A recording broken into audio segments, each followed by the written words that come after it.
Hello everyone, good afternoon. তো তোমরা সকলে কেমন আছো? আশা করি খুবই ভালো আছো। তো দেখো, আমি আর ভাই দুজনে মিলে আমরা বেরিয়ে পড়েছি আজকে আমাদের বাড়ির গাছ কাটার জন্য। তো দেখো, এই গাছটা শুকিয়ে গেছে, তো এই গাছটা কাটতে হবে। তো আমরা গাছ কাটতে গিয়ে এত মজা করেছি, তো সেগুলোই আমি তোমাদের সাথে শেয়ার করতে যাচ্ছি। তো ভাই গাছ কাটছিল, গাছ কাটতে কাটতে ও পাচ্ছিল না, তারপরে আমি চলে এসেছি গাছ কাটার জন্য। দেখো আমি গাছটাকে কীভাবে কাটছি। তো আমি আগে পরে এগুলো ছোটোবেলাতে করেছি, বড় হয়ে করিনি। তো সেই জন্য এগুলো এখন করতে বেশ মজাই লাগছে। তো তাই ভাবলাম তোমাদের সাথে ছোট্ট মুহূর্তগুলো শেয়ার করি। তো দেখো, কিন্তু গাছটা অনেকটা লম্বা ছিল, আমি হাইট পাচ্ছিলাম না, তার জন্য আমি চলে গেলাম একটা চেয়ার আনতে। তো আমি চেয়ার আনতে গেছি, তখন ভাই আমাকে বলছে যদি ছোটোবেলায় একটু বেশি কম তাহলে আর চেয়ারটার প্রয়োজন হতো না। তো শুনে আমি তো হাসতে হাসতে মরে যাচ্ছি, এত বড় ইনসাল্টজনক কথা আমাকে এই শুনে। তারপরে আমরা গাছটাকে কাটার জন্য উঠলাম। তো দেখো গাছটাকে কাটছি, তার মাঝখানে আমি আমার ভাইকে একটু বললাম তুই একটু ছবি তুল, যেটা আমি থাম্বনেইলে দেবো। তো ভাই তারপরে একটু ছবি তুললো।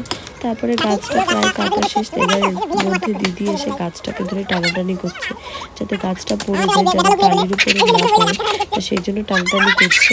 কিন্তু আমি আর দেখো কত হাসাহাসি করছে, খুব গল্প করছিলাম আমরা, খুব হাসাহাসি করছিলাম, মজা করছিলাম।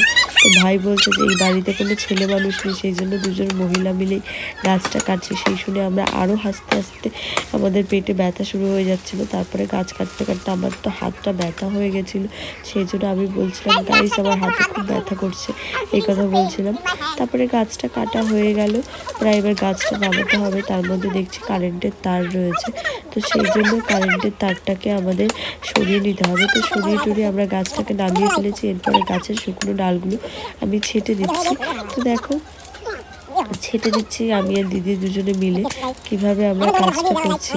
তো ছেটে দেওয়ার পরে তারপরে ভাই চলে গেল রান্নার ওখানে দেখতে যে কে কী রান্না করছে। তো এখানে দিদি বসে রয়েছে, এই যে বাইরে কত সুন্দর রান্নাঘর করেছে, তো এখানে দিদি রান্না করে। তো দেখো এখানে কি রান্না হচ্ছে, বাঁধাকপি রান্না হচ্ছে। তো দিদি ভাইকে জিজ্ঞেস করছে তুমি কি রান্না করছো, দিদি বলছে যে মাংস ভাজা। শুনে আমরা তো হাসতে হাসতে একাকার।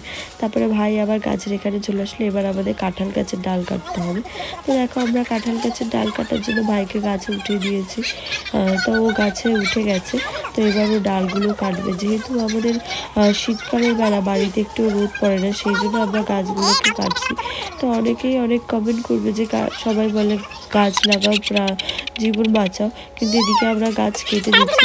তো বাড়ির রোদের জন্য তো কিছু করতে হবে, নাহলে তো শীতে কষ্ট পাবো আমরা, সেটাও তো বুঝতে হবে। তো দেখো ভাই গাছে উঠে গাছগুলোকে কাটছে। এদিকে আমার শাশুড়ি মা বলছে যে হাতে কত জোর তোর, গাছটার ডালটাই একটা ছোট্ট ডাল কাটতে তো কতগুলো কোপ দেওয়া লাগছে। তার মধ্যে ওর বাবা চলে এসছে, এই যে বাবাকে আমি বলছি বলো হ্যালো গাইস, সবাইকে বলো সাবস্ক্রাইব করতে। তো বাবা সেটাই বলছে, বাবা খুবই ভালো। তো দেখো ভাই গাছ কাটা প্রায় কমপ্লিট, এবারও গাছগুলো কেটে নিচে ফেলছে ডালগুলো।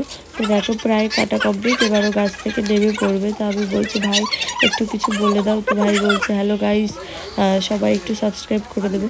তারপর আমরা ওখান থেকে চলে গেলাম ছাদে, আমাদের পাশের বাড়ির ছাদে। তো এই দেখো পাশের বাড়ির ছাদে আমরা উঠছি, এবার এখানে ছাদে আমরা উঠে গাছ কাটবো। তো ভাই ছাদে উঠে বলছে হ্যালো গাইস দেখো কত রোদ বলতে নিয়ে গিয়ে বলছে হ্যালো গাইস দেখো কত গাছ বলে ফেলেছে। তো দেখো এই যে ছাদে উঠে গেছি, ছাদে উঠে এখন ভাই পেয়ারা গাছের ডাল কাটছে। যেহেতু এখানে ডালগুলো কাটলে তাহলে আমাদের উঠোনের পরে চলে যাবে অনেক দূর, তো সেই জন্য ভাই ডালগুলো কাটছে আর আমি ভাইয়ের ভিডিও করছি। তো এইভাবে এই ছোটোখাটো ভিডিওগুলো করতে তোমাদের সাথে আমাদের খুব ভালো লাগে। প্লিজ আমাদের চ্যানেলটিকে সাবস্ক্রাইব করো, তোমাদের সাপোর্ট আমাদের ভীষণ ভীষণ প্রয়োজন। আমাদের ভিডিও যদি তোমাদের ভালো লেগে থাকে আরও এরকম অনেক ছোট ছোট মুহূর্ত তোমাদের সাথে শেয়ার করবো, যে একটা পরিবার একটা ফ্যামিলি তারা কিভাবে থাকে, তারা কিভাবে মজা করে, তো সেটার বিষয়ে আমরা তোমাদের সাথে শেয়ার করব। তো দেখো এইভাবে গাছটা কাটা কমপ্লিট হয়ে গেলো, আমরা এরপর নিচে চলে আসলাম। এরপর দিদি আমাদের বলছে যে এই পাশে আম গাছের আর একটা ডাল কাটতে হবে, একটা শেষ হতে না হতে আরও একটা চলেই আসছে।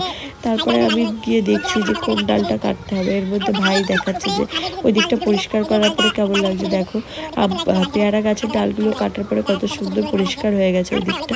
তো এখন নিচে চারিদিকে একেবারে অবস্থা খারাপ, সব নোংরা ফোংরা হয়ে কি অবস্থা, এবার এগুলোকে পরিষ্কার করতে হবে। এর মাঝখানে দেখো আমার হাতে ঠোসা পড়ে গেছে, সেটাই আমি তোমাদের দেখাচ্ছি।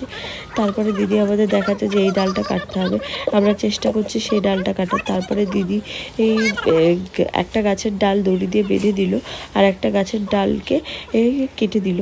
তো সেগুলোর ক্লিপ আর দেওয়া হয়নি, নাহলে ভিডিও অনেক বড় হয়ে যাবে। তো এইভাবেই সুন্দরভাবে গাছগুলো পুরো টোটালি কাটা হয়ে গেল।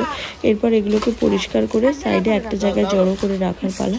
তো দেখো এবার আমি ঝাড় দেওয়া শুরু করে দিয়েছি, সব কিছু সাইডে রেখে এবার আমি ঝাড় দিচ্ছি। আমার ঝাড় দেওয়া দেখে সবাই হাসাহাসি করছে আর বলছে পৌরসভার যদি লোক লাগে তাহলে সবাই একটু জানিও। তো দেখো এইভাবে ঝাড় দিতে দিতে পুরো ঝাড় দেওয়া কমপ্লিট হয়ে গেছে। এরপর এই জায়গাটা পুরো পরিষ্কার হয়ে গেছে, দেখো কত সুন্দর পরিষ্কার হয়ে গেছে। তো এরপরে ভাইকে আমি দেখাচ্ছি, এরপরে আমরা যাবো জল আনতে। দেখো এই যে ভাইয়ের অ্যাপাচি, আমি প্রথমে বলছিলাম ভাই এটা তোর অ্যাপাচি, তারপরে বলছে না না তুমি ভুল বলে, এটা অ্যাপাচি না, এটা নিনজা H2R এরকম সামথিং কিছু একটা নাম বললো। তো আমার অতটা খেয়াল নেই, তো আমরা এই বলে হাসাহাসি করছি। আর ও বলছে দেখো গাইজ কেউ নিনজা H2R কিনতে পারে না, আর আমি নিনজা H2R নিয়ে জল আনতে যাচ্ছি, এই বলে হাসাহাসি করছি আমরা। দেখো তারপরে আমরা জল আনার এখানে চলে এসেছি, জল আমাদের দেয়া কমপ্লিট হয়ে গেছে। এরপরে ভাইয়ের ব্যাগে সাইকেলের দুপাশে জলের ব্যাগ দুটো চাপিয়ে দিয়েছি। আর ও একই কথা বলছে গাইজ দেখো কেউ নিনজা H2R নিয়ে জল নিতে আসে। তারপরে আমরা বাড়ি চলে আসলাম জল নিয়ে। তো দেখো এই যে আমি তার মাঝখানে আমাদের পুচকেগুলোর সাথে দেখা গেলো, দেখো কি করছে আমাকে দেখে। তারপরে আমরা বাড়িতে চলে এসে দেখি এরা সব চারিদিকে নিজেদের মুখের রূপচর্চা করছে। এই একজন নিজের মুখটাই দেখাতে একেবারে লজ্জা পাচ্ছে। তারপরে এখানে দেখি দাদা দিদিরা রান্না করছে।